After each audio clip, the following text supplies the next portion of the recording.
Au nom du Père, du Fils, du Saint-Esprit. Amen. Seigneur Jésus, tu connais mon inconstance et mon infidélité. Tu sais combien je suis faible. Alors je demande en ton nom que notre Père céleste envoie son Esprit pour que quotidiennement je puisse entreprendre la lecture du catéchisme de l'Église catholique et que mon cœur s'ouvre à la tradition enseignée par ton Église, ma mère. Que je puisse ajuster toutes mes actions et mes œuvres à son enseignement. Mon Jésus, avec confiance j'abandonne la constance et la fidélité de toute la démarche entre tes mains. Que Saint Michel Archange et mon ange gardien protègent et défendent chaque moment quotidien consacré à cette lecture. Maintenant, avec toi et par ta voix, disons: Notre Père, qui es aux cieux, que ton nom soit sanctifié, que ton règne vienne, que ta volonté soit faite sur la terre comme au ciel. Donne-nous aujourd'hui notre pain de ce jour. Pardonne-nous nos offenses comme nous pardonnons aussi à ceux qui nous ont offensés. Et ne nous laisse pas entrer en tentation, mais délivre-nous du mal. Amen. Ensemble, mon Jésus d'amour, saluons notre sainte maman, la Vierge Marie. Entre ses mains, je remets mon cœur, mon âme, ma volonté et ma vie, afin que par ses soins règne en moi la volonté du Père, et qu'en ses mains mes œuvres soient gardées, transformées, en parfaite offrande rayonnante de la lumière de Dieu, pour sa gloire, le salut des âmes et la consolation des âmes du purgatoire. Je te salue Marie, comblée de grâce. Le Seigneur est avec toi, tu es bénie entre toutes les femmes, et Jésus, ton enfant, est béni. Sainte Marie, Mère de Dieu, prie pour nous, pauvres pécheurs, maintenant et à l'heure de notre mort. Amen. Je te salue Marie, comblée de grâce, le Seigneur est avec toi. Tu es bénie entre toutes les femmes, et Jésus, le fruit de tes entrailles, est béni. Sainte Marie, Mère de Dieu, prie pour nous, pauvres pécheurs, maintenant et à l'heure de notre mort. Amen. Je te salue Marie, comblée de grâce, le Seigneur est avec toi, tu es bénie entre toutes les femmes, et Jésus, le fruit de tes entrailles, est béni. Sainte Marie, Mère de Dieu, prie pour nous pauvres pécheurs, maintenant et à l'heure de notre mort. Amen. Ô Saint-Esprit, par l'intercession du cœur immaculé de la Sainte Vierge Marie, et par le cœur chaste de Saint Joseph, donne-moi un cœur doux, humble, pur, miséricordieux et charitable. Rends-moi docile à tes célestes inspirations, et prompte à y répondre.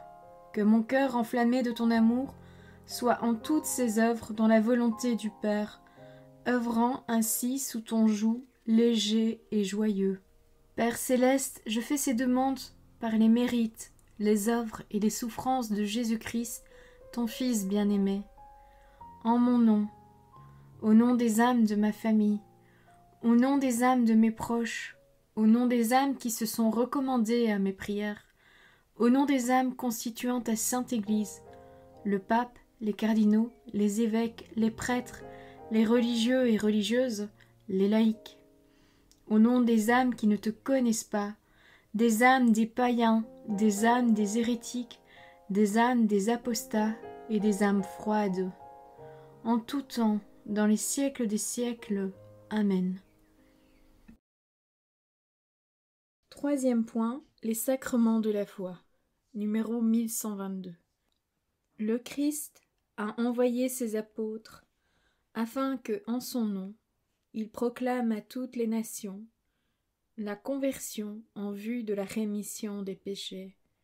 Voir l'Évangile selon saint Luc, chapitre 24, verset 47. De toutes les nations faites des disciples, les baptisant au nom du Père, du Fils et du Saint-Esprit. Voir l'Évangile selon saint Matthieu, chapitre 28, verset 19. La mission de baptiser, donc la mission sacramentelle, est impliquée dans la mission d'évangéliser, parce que le sacrement est préparé par la parole de Dieu et par la foi qui est consentement à cette parole. Le peuple de Dieu est rassemblée d'abord par la parole du Dieu vivant.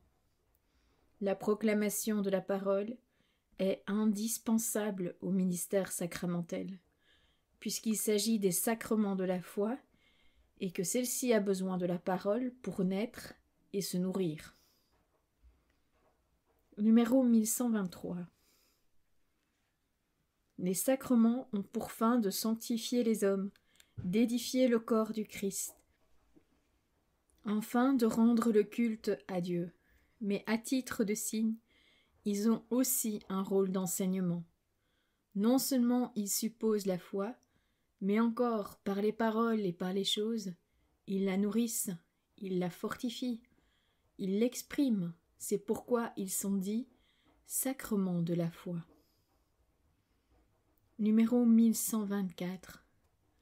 La foi de l'Église est antérieure à la foi du fidèle, qui est invité à y adhérer.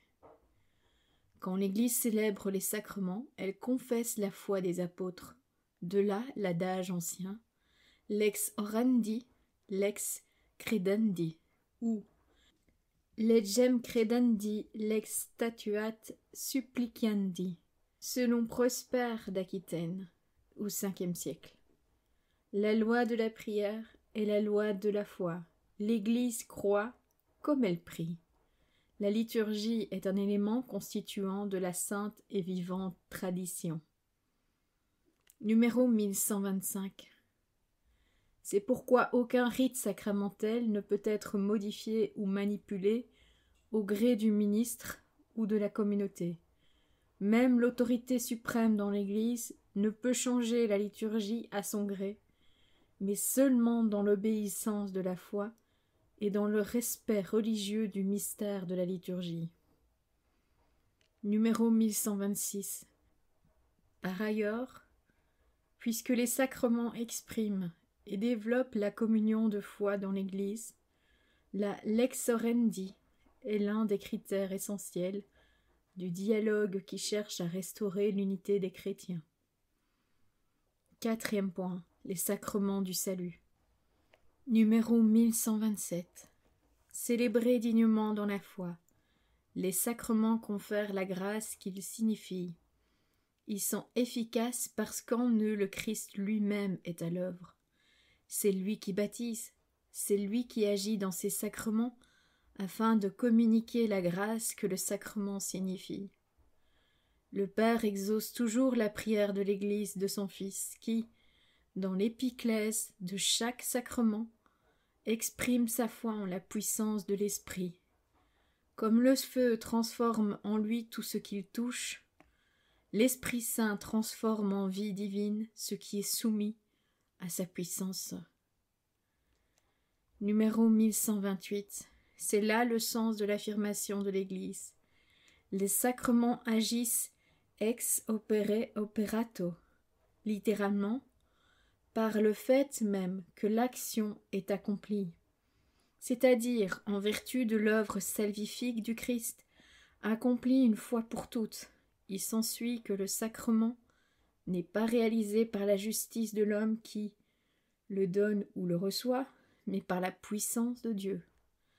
Dès lors qu'un sacrement est célébré conformément à l'intention de l'Église, la puissance du Christ et de son Esprit agit en lui et par lui, indépendamment de la sainteté personnelle du ministre. Cependant, les fruits des sacrements dépendent aussi des dispositions de celui qui les reçoit. Numéro 1129. L'Église affirme que, par les croyants, les sacrements de la Nouvelle Alliance sont nécessaires au salut. La grâce sacramentelle est la grâce de l'Esprit Saint, donnée par le Christ et propre à chaque sacrement. L'Esprit guérit et transforme ceux qui le reçoivent en les conformant au Fils de Dieu. Le fruit de la vie sacramentelle, c'est que l'Esprit d'adoption déifie les fidèles en les unissant vitalement au Fils unique, le Sauveur. Cinquième point. Les sacrements de la vie éternelle. Numéro 1130.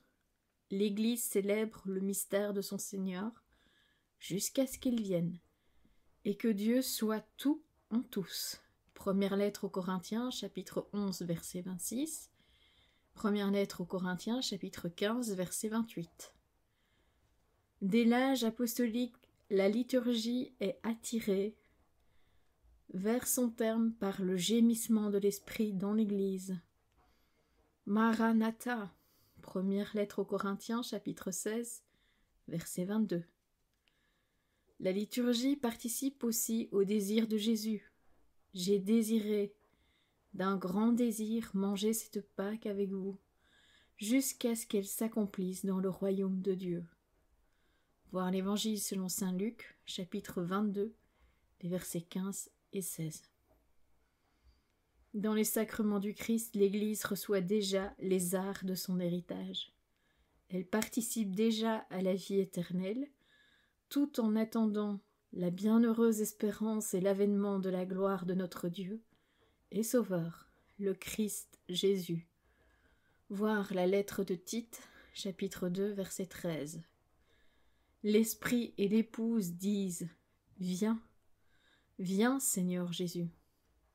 Voir le livre de l'Apocalypse, chapitre 22, le verset 17 et le verset 20. Saint Thomas résume aussi les différentes dimensions du signe sacramentel. Le sacrement est le signe qui remémore ce qui a précédé, à savoir la passion du Christ, qui met en évidence ce qui s'opère en nous par la passion du Christ, à savoir la grâce, qui pronostique, je veux dire qui annonce à l'avance la gloire à venir. Voilà, c'est tout pour aujourd'hui. Je vous souhaite à tous une bonne et sainte journée. Que le Seigneur nous bénisse tous, que votre ange gardien veille bien sur chacun d'entre vous, et que la paix habite vos cœurs ainsi que le cœur du membre de votre famille. Au nom du Père, du Fils, du Saint-Esprit. Amen.